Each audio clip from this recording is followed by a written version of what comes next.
There is something happening to all of us, and hardly anyone talks about it. The strange thing is, it could explain so many of the things we deal with every day: our sleep issues, hormone imbalance, anxiety, irritability, stress, and that wired but tired feeling most people think is just life. So in this video, I want to break down what this underlying problem actually is, why it affects our health so deeply, and then give you realistic ways to fix it, even if you are a busy mom or work in an office all day, because you don't need to go live outside to feel better, but even the smallest changes make a huge difference. Most people don't realize this, but humans today spend 90 to 95% of our lives indoors. That's more time indoors than even prison inmates, who are legally required to get at least 1 hour outdoors every day. And our bodies were never designed for this. Our great-grandparents lived almost entirely outside, cooking, washing, gardening, hanging laundry, walking everywhere, sleeping with the windows open, and waking with the sun. Their bodies moved, they breathed fresh air, and they followed natural light cycles. Today, more than 87% of jobs take place indoors, under LED lighting, in front of screens and artificial air. And I get it. This is just the way that we have evolved with technology, but we cannot deny the fact that it is impacting our health. As one researcher put it, we've become a species that lives indoors, and our biology is struggling to keep up. What I didn't understand for years is how much sunlight controls our entire physiology. Morning sunlight can improve cortisol regulation by up to 70%. That affects your energy, mood, blood sugar, metabolism, everything. People who get morning sun sleep an average of 46 minutes longer at night just from the light signal alone. Meanwhile, indoor lighting at night can suppress melatonin by up to 80%, which wrecks our sleep cycles. So when we wake up indoors, spend all day indoors, and wind down under bright indoor lights, our hormones don't know what time it is. Our body thinks we're living in a casino, and it's doing its best to guess. And this massive shift happened fast. In the early 1900s, 90% of Americans worked outdoors or in natural light. Today, almost the opposite. 87% of jobs are indoors. Kids in the 70s to 90s played outside 4 to 5 hours a day. Today, most kids get less than 10 minutes of unstructured outdoor play daily. Adults aren't far behind. No wonder we feel overstimulated, disconnected, anxious, tired, and dysregulated. It's not just modern life, it's that our biology is still designed for outdoor living, and we removed it almost completely. So I've been trying to add little bits of nature back into my day in ways that work in real life. If I can drink my coffee in the sun, or cook outside, or crack a window, I do. If I can sit in the grass for 3 minutes while the kids play and put my bare feet on the ground, I do. Even a couple of minutes in the morning to let natural light hit your eyes starts resetting your circadian rhythm. And if you work in an office, you can stand by a window, eat your lunch outside when you can, take a call outdoors, park farther away so you have to walk outside longer.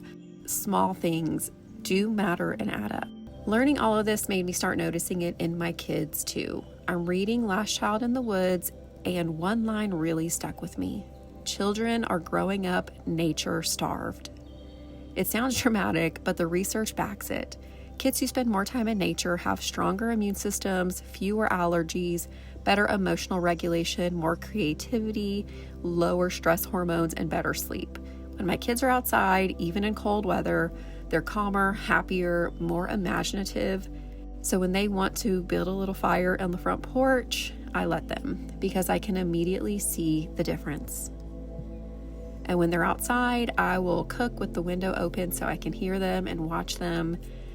Indoor air can be 2 to 100 times more polluted than outdoor air, depending on the home and the products used.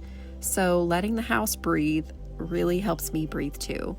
It's such a small thing, but I notice it immediately when I have the windows open and I'm letting that fresh air into my home.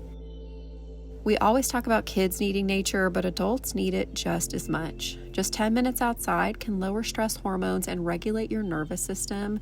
A study from the University of Michigan found that spending 20 minutes in nature lowered cortisol by up to 30%.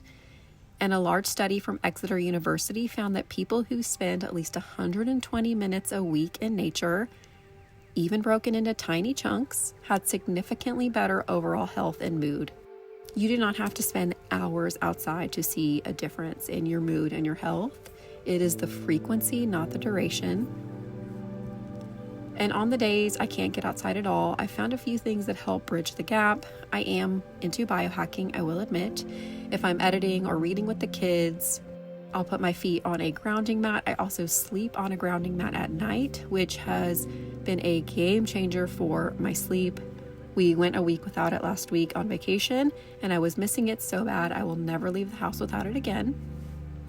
This is not the same as being barefoot outside, but research shows grounding may reduce inflammation and calm the nervous system, and it helps me feel a little bit more connected when I'm indoors for long stretches.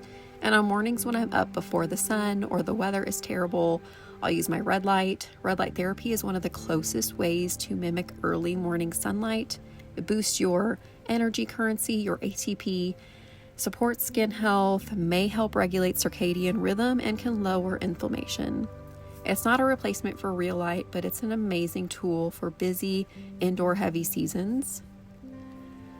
So the problem isn't homemaking or motherhood or being busy. The real issue is how far modern life has pulled all of us indoors. But the good news is you don't need to overhaul your life. You don't need a cabin in the woods unless that's what you want, and I totally support that. You don't need hours and hours of free time. You just need tiny moments of reconnection, sunlight, fresh air, a walk, a window open, grounding, movement, a few steps outside, tools for the days when you can't. The more I do this, the better I feel, the more regulated I feel, the more grounded, and more like myself again. We were not designed to live disconnected from the outdoors, but we can reconnect. I can go on and on about this topic, y'all. If this is something that interests you, please drop a comment below and let me know.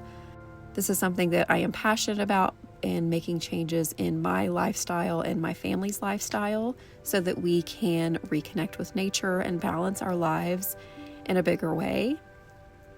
So I hope you enjoyed this video and this content. Thank you so much for spending your time with me. Until next time, bye y'all.